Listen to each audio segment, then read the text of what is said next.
The death sentence of Lee Hall was executed by means of electrocution on December 5th, 2019, in accordance with the laws of the state of Tennessee. The sentence was carried out here at Riverbend Maximum Security Institution in Nashville. Mr. Hall was pronounced dead at 7:26 p.m. Victim Tracy Crozier's sister, Stacy Wooten, will now make a statement.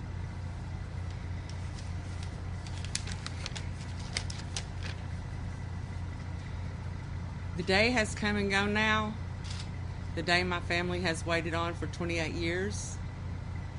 Now our family's peace can begin, but another family's hell has to begin. Today will not bring my sister or my dad's daughter back, but now may she find her peace in heaven with our mom. She will always be greatly missed by her family and everyone who knew her. But hopefully today, and in this monster's life, will bring some peace within everyone who has had to suffer throughout these 28 years without my beautiful sister. We all fought this battle for you, Tracy, and today we won. Thank you. Stacy, you're the first victim. We've heard statements from other victims of previous executions. You're the first one who's actually come up and spoken to the media. Why was it so important for you to do that? We are the only voice for Tracy. We've waited 28 years for this to end, and it ended today, and I wanted to be able to speak for her, and that's why I wanted to come out and speak to y'all. You said you were going to be right there in the front row. As you said, you've been waiting 28 years for this. What was going through your mind when the curtain raised and you watched what happened? I was finally at peace.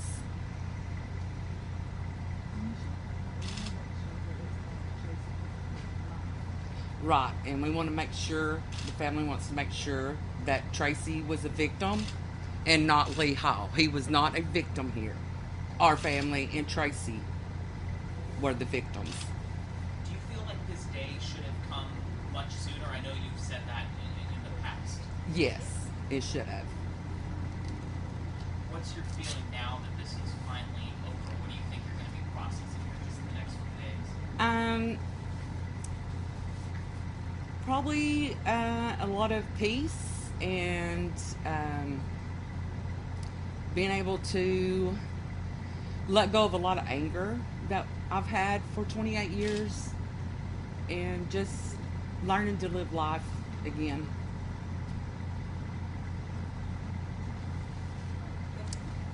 Thank you. Now the 7 media witnesses to the execution will come forward and give their report.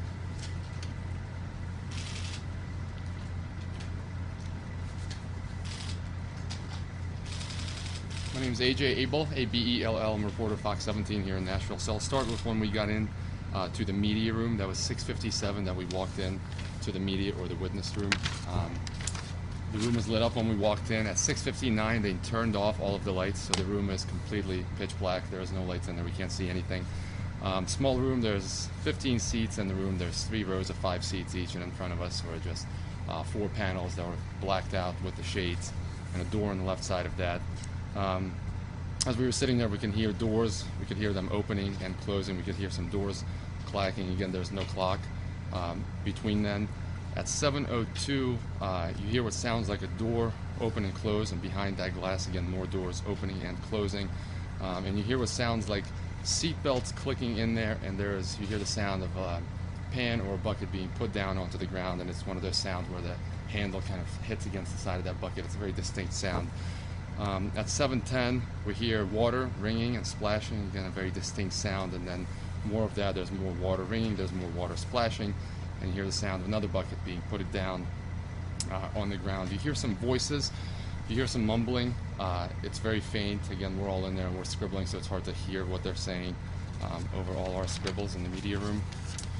7:13:33 is when the curtain in front of us finally opened, and we saw Mr. Hall sitting in front of us. He was wearing a white shirt, he was wearing white shorts, and they were white pants, but they were rolled up into shorts, and he was just kind of looking around in the room like this. He was strapped in, and it was kind of like a plain buckle, but there was a big buckle in the middle. He had 2 buckles here, 2 buckles here. There was a strap over his legs with a buckle there, and there was one big buckle right here in the middle that all of the rest of them sort of led to. So he was, really strapped to the chair. At 7:14, they told us. So 30 seconds later, they tried to say something. There was no sound, and they said their sound wasn't working. 7:14, 15 seconds, the sound came back on after a sound check, and at 7:14:30, the warden asked him for his last words, and he said, "I need water, so I can't speak. I need water." And the warden said, "There's no water. Do you have any last words?" And he said, "People can learn forgiveness and love to make this world a better place." Those were his last words. At 7:15:09, they started wringing the water, and they put the sponges on him, and it's a very big sponge. The sponge is a lot bigger. His whole body shaved, his head is shaved. The sponge is much bigger than his head. It's also much bigger than the helmet. The sponge is soaking wet. It's a big orange sponge. They take it, they put it right over top of his head, and then they sort of try to fit the helmet over top of the sponge. There's water pouring all over him, all over his face. He kind of winces as the water and the sponge goes on there. It's an old black leather helmet, kind of like you see in old football movies, and they were trying to squeeze it on top of that huge sponge. 7:16, they were still putting on that helmet, and he was kind of looking down at that point, just looking down at the ground. At 7:16:30, they started wiping off his face with some white towels, and at 7:16:50, they took the black veil and they clipped it onto the helmet. So the helmet has these 4 clips, and they're kind of push buttons. 7:16:50 is when they clipped that veil over his face to where we could no longer see him. At 7:17:09, they started pouring his feet are down on the ground. He also had sponges around the ankles, and they were strapped in. 7:17:09, they started pouring more water on the ankles, and then they started taking the floor pads off from underneath there and drying the floor underneath from there. At 7:18 and 10 seconds, the warden, there's a little box kind of behind the chair a little bit, and the warden kind of unlocked the box. At 7:18:10, he plugged a cord into that box. And again, as we're sitting there the whole time, there's kind of this ambient sound in there, and it sounds almost like as if you're in a hotel and you press an elevator button, you're waiting for the elevator to come, and that's kind of the sound that you're hearing there in the ambience. At 7:18:46, that first current starts, so Mr. Hall sits there, his body kind of jolts up, and there's smoking from the left, my left, so his right side of his face kind of coming out right here from the helmet, just a little bit of smoke. And that current stops at 7:19:05. That current stops. The second current starts at 7:19:19. That starts again, his fists clench, his body kind of goes up like that, and same thing, there's just a little smoke that comes out right on his right side, my left side, and that current stopped at 7:19:33. 7:19:50, we hear a loud clank, and then we waited for a little bit. So 7:20:30, we were still sitting there waiting. You still kind of hear this ambient sound. 7:21:30, we were still waiting, and we were waiting all the way until 7:23:56, and that is when the curtains closed. And the curtains closed, and the sound stopped, and it became again pitch black in the room. So the only light we had as the media witnesses was the one that was coming from inside. The light came out, and at 7:26, we heard a faint voice come over, and they said time of death. That was 7:26. They said that concludes the execution, and you may all please exit. Can you talk a little bit more about this? What you said was smoke coming out from the side of his face. Could this have been steam or like it just? I know a lot of people are going to be kind of focused. Sure, on this. yeah. And I'm not sure whether that is a steam or a smoke, but it was noticeable. We come in, the current starts, he sort of jolts, and as you're looking around, we're all looking around, we're trying to look at the clock, we're writing down, trying to get as much as we can, and there was very definitely out of the side, it was a little smoke. It's almost as if like you're putting out a match and there's just a little bit trails off at the end. There was not a lot of smoke, but just a little trail off that came out on both times, and it was on his right side of the face, my left side of the face. And Lee Hall, his attorney said, was functionally blind. Was there any, was there any evidence of that in how he sort of reported himself in his last moments?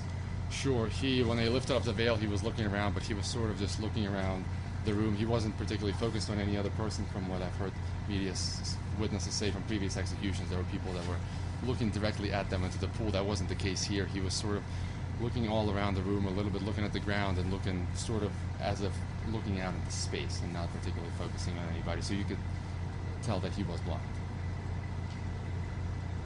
Anybody else?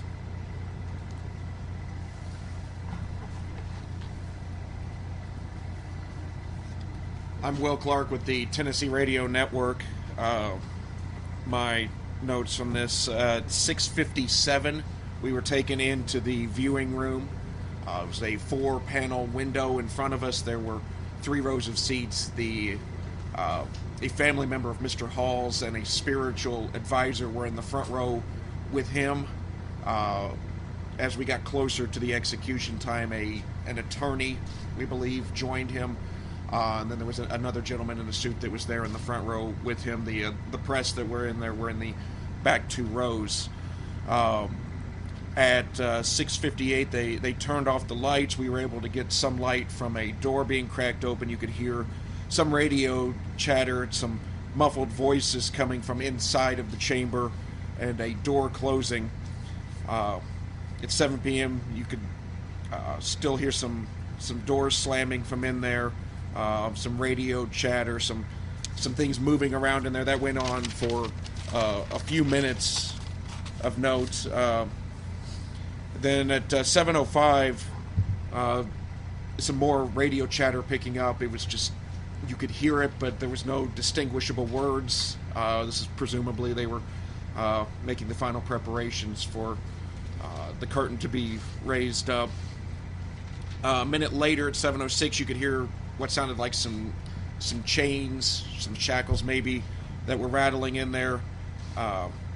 Some voices. Again, you couldn't make out words, but it was clear that someone was in there speaking or making some arrangements. At that point, a second minister came into the room, sat in the last row. 7:07, you could hear a cough from in there and what sounded like possibly some straps and a bucket moving around within the chamber. More handcuff sounds and some metallic clicking as that went on. The bucket moving around, that went on for several minutes. At 7:10, you could hear what sounded like water dripping into a sponge and some more voices again. Not any distinct words, just voices coming from the chamber.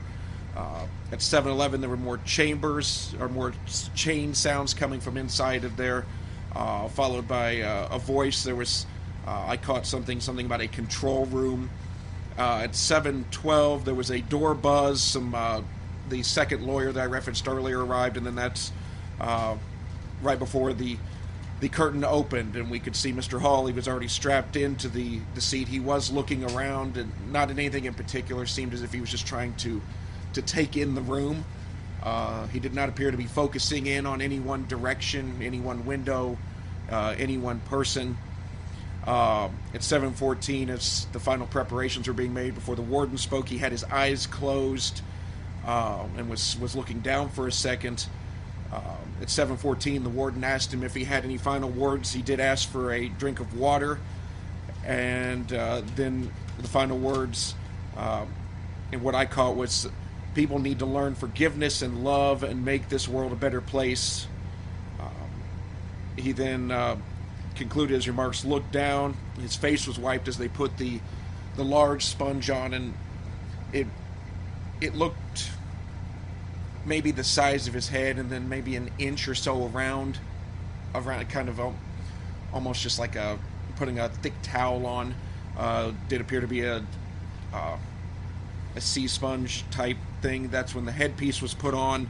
The face shroud was put on. There were some loud snaps as that was attached on. His white shirt at this point appeared to be soaked.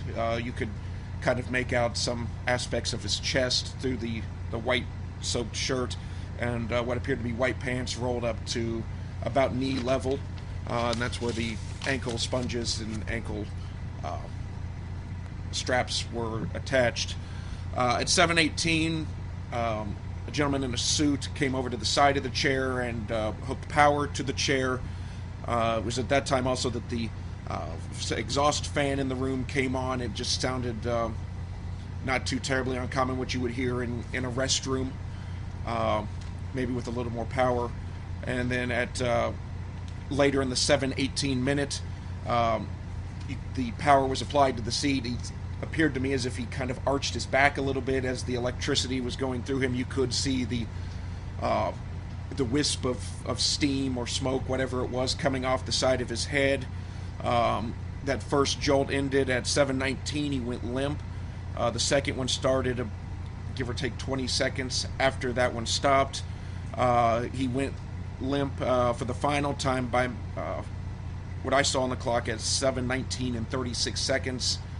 There was a wisp of smoke in that second jolt as well. Water was still dripping from the legs at that point. His hands were balled up almost kind of, not in a fist, but maybe like a C shape on the armrests. He didn't appear to be gripping anything, but they were red.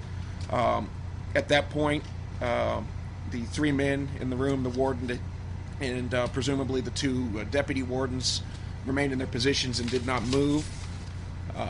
There was no movement whatsoever detected from the time of the last jolt ending until the curtain closed at 7:23, and at that point you could hear what sounded like latches maybe being undone, some metallic clanging in there, some fans.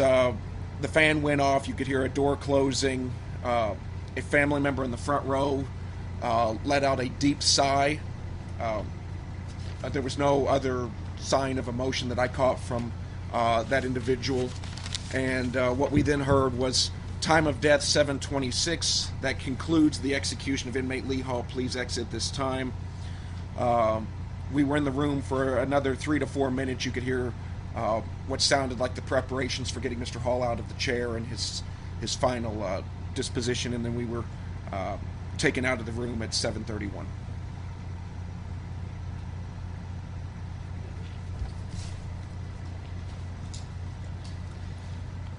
Claudia Coco, Channel 3, Chattanooga and Coco, COCO. I had us walking into the witness chamber at 6:56. The spiritual advisor walked into the room as well.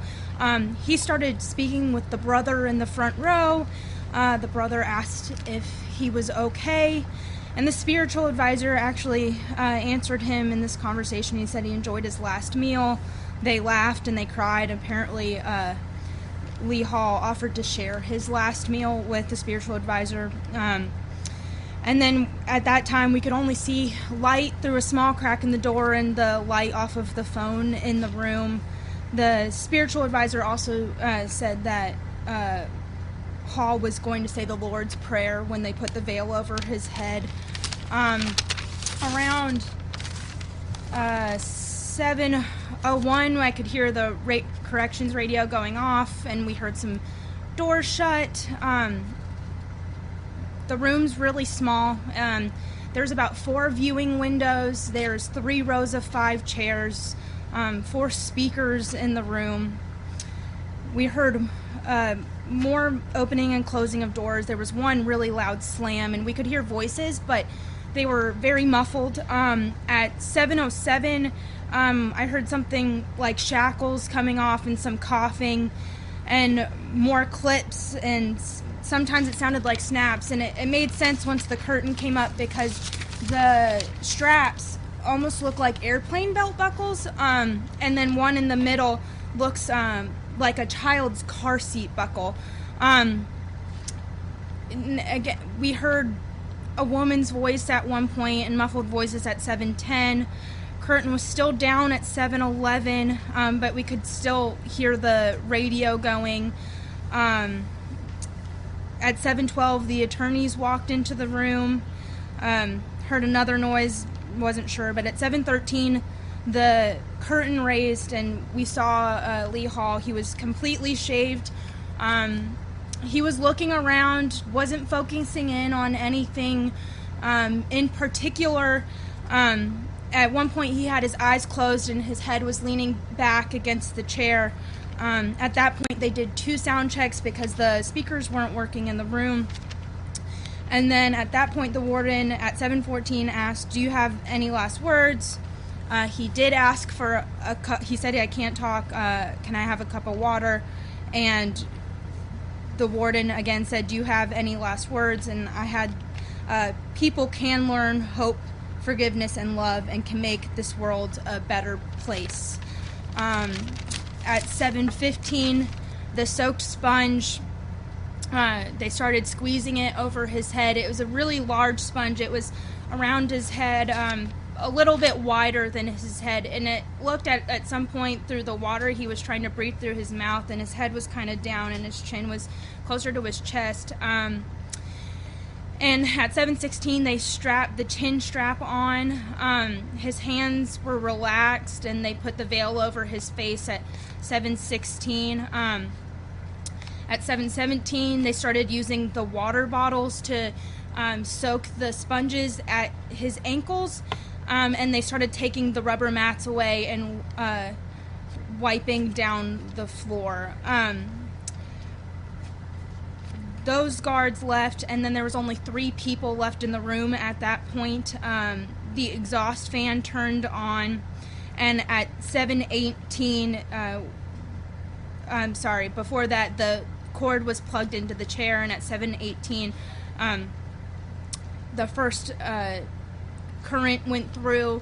His body raised up, his hands clenched into fists.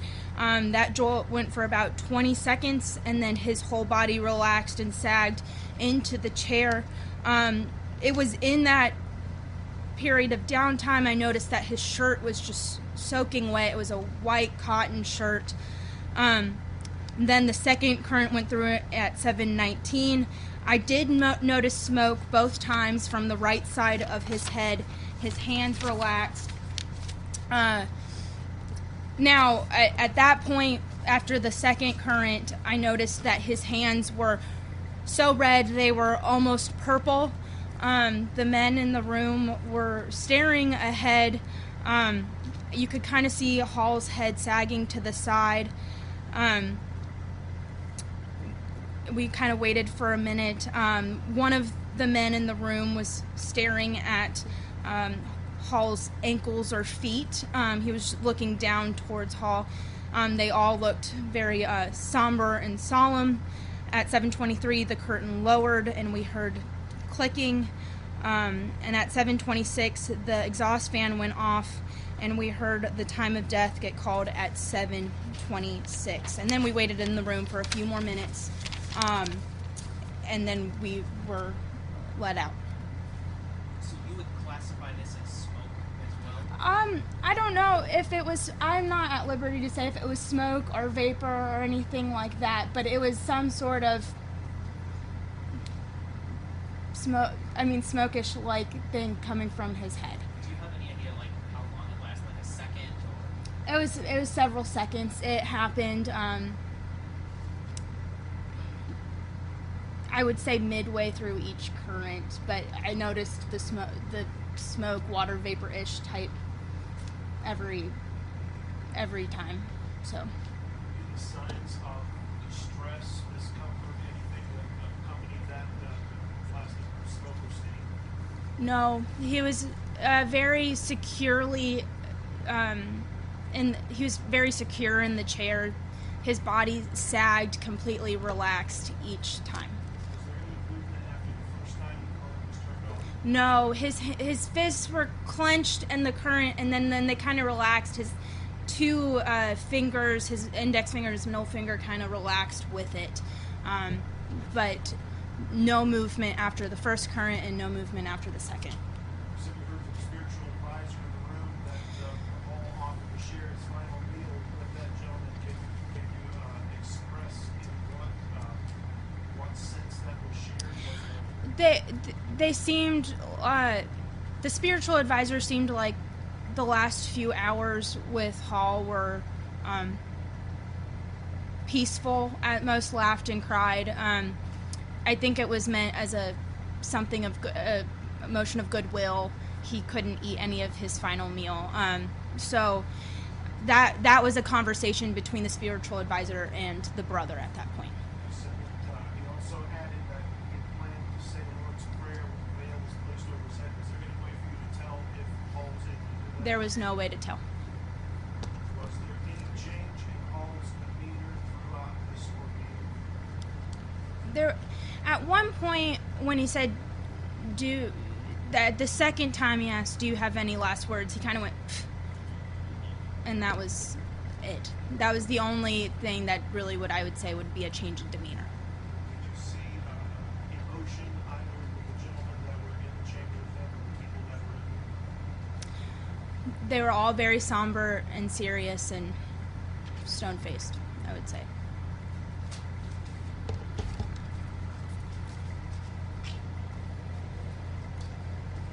Hello, I'm Kimberly Cruzy. I'm a reporter with the Associated Press. Most of what I have is exactly the same as my colleagues, so I'll be probably a little bit shorter. But I will note that when we entered the room at 6:57, again, we could overhear Lee's family talking with the spiritual advisor, and at one point, I heard the brother tell the spiritual advisor, "Thank you for doing this," and the spiritual advisor said, "Well, he's a special guy," and so they were going back and forth a little bit. So, like the others before me have already said, the curtain went up. We could see Mr. Hall. He was bald, he wearing rolled up pants, a white T-shirt. He was tapping his hands on the side of the chair that he was already strapped into. We didn't see him go into the chair. He was already in by the time the curtain went up. Looking around the room, looking down, nowhere in particular. There was, again, some back and forth dialogue when he was asked for his last words. He immediately said, "I could use a drink of water first." Warden again asked, or the official asked again, "What are your last words?" He seemed to stop midway. He was about to say, I think, or I think, but then we definitely heard people can learn forgiveness and love, and this will make this world a better place. The shroud was placed on his head shortly after the sponge and the helmet, as well as water on his ankles. The cord was connected to the chair. We heard the whirring sound. I must confess, I did not see the smoke coming out of his head on the first jolt, but I'm not disputing that it didn't happen.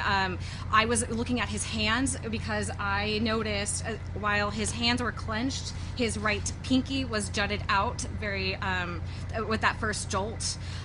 So I was focused on his hands for that first jolt.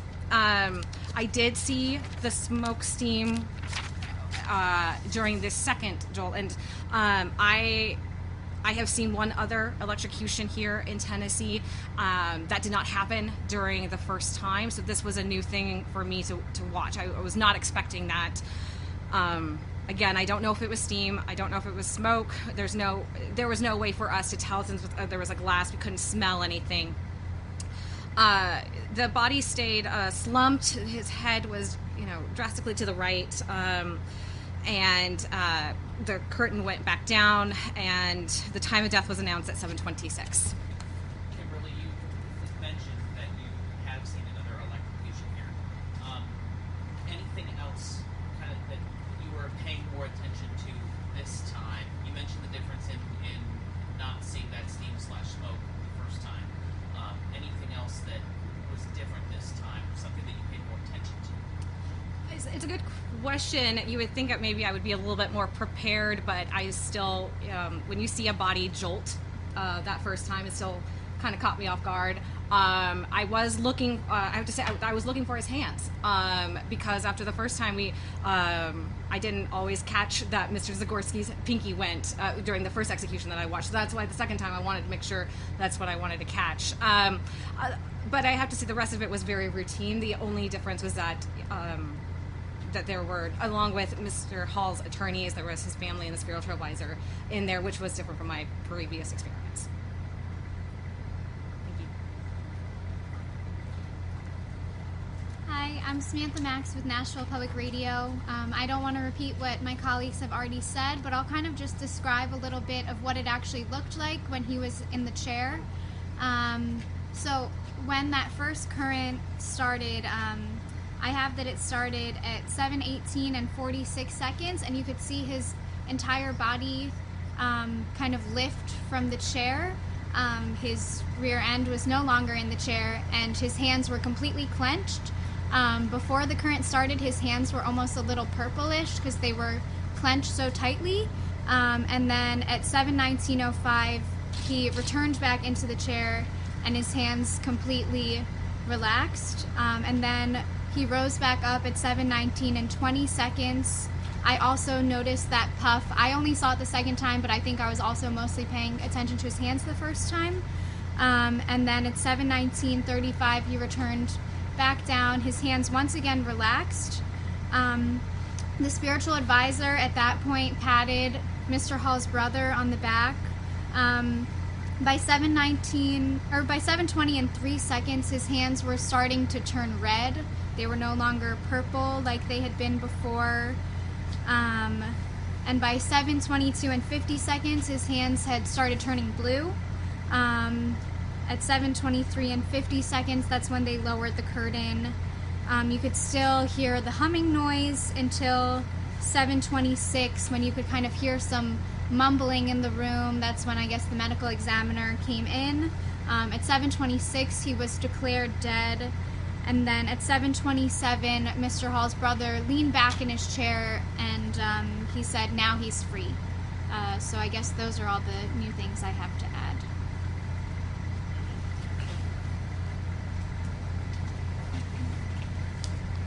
Hello, I'm Mariah Timms from the Tennessean. I also don't want to go back over too much of what my colleagues have said. My timestamps match pretty much exactly, except maybe a few hundredths of seconds different. I also noticed, let me start earlier, when we were able to first see Mr. Hall, he was sitting in the chair. He was sort of loose-limbed, sort of slumped down in the chair. He looked quite small compared to the electric chair, which is quite large. He did speak to the warden. I also heard him say something like, I think, or I thank, peace. People can learn love and forgiveness and make the world a better place. That's all I have to say. And then the procedure went forward. I saw the steam or smoke-like something that came out around the same time. It was difficult to tell what it was, but it was pure white. As far as I could tell, I think the description of a match or blowing out a candle would be a good description of the way it flowed from Mr. Hall's head. Similarly, I noticed the color changes of his hands. I did not notice, but wasn't watching for his pinkies. I don't believe after the first current he ever fully relaxed. It was more just that his body slumped down. Didn't seem to be any further action at that point.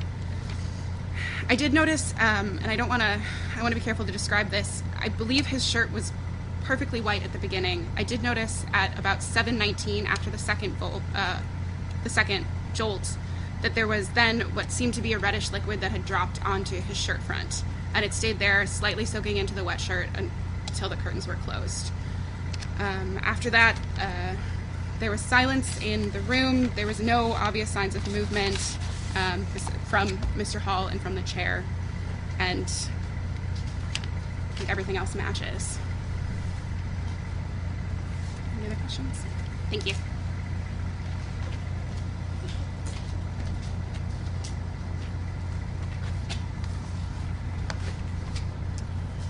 My name is John Spraggins. I am one of Lee Hall's attorneys, and I was the defense counsel witness tonight.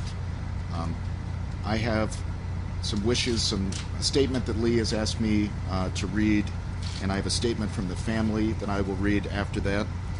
I'm not going to recount my experience of the execution tonight, and I'm not going to take questions. This is Lee Hall's statement. I'm sorry for the pain I caused Jean and all Tracy's family. I ask for your forgiveness, and I hope and pray that someday you can find it in your heart to forgive me. I'm sorry for the pain I've caused my brother David and my mother and my family. I hope this brings peace, and I don't want them to worry about me anymore. This is a statement from Lee Hall's family. We are devastated by the loss of Tracy and now Lee. Lee loved Tracy more than anything, and we welcomed her into our family and love her too. We also love Lee and wish that we could have changed the events of that tragic day. Lee did not intend to cause her death, nor the pain she endured. He admitted the truth and accepted his punishment. He also accepted Jesus Christ and only wishes for the Crozier family to accept his sincere apology and hopes they find the peace and closure they so deserve. Lee and his family want to extend a thank you to all the prison staff and inmates in Unit 2 for their support and assistance to Lee through the loss of his vision. We also want to thank all the attorneys and staff who represented him. We deeply appreciate the love and kindness that our friends and church members have shown us and for keeping us in your prayers through these difficult times. Now we have all lost, but we find peace in knowing that they are both with the Lord. Thank you, the Lee Hall family.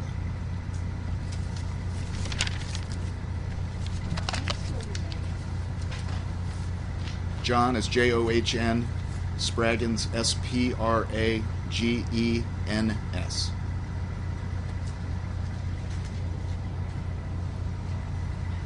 This concludes our press conference. Please remember there are to be no media witness interviews on property. You must do those off property. You have until 9:20 to vacate the premises.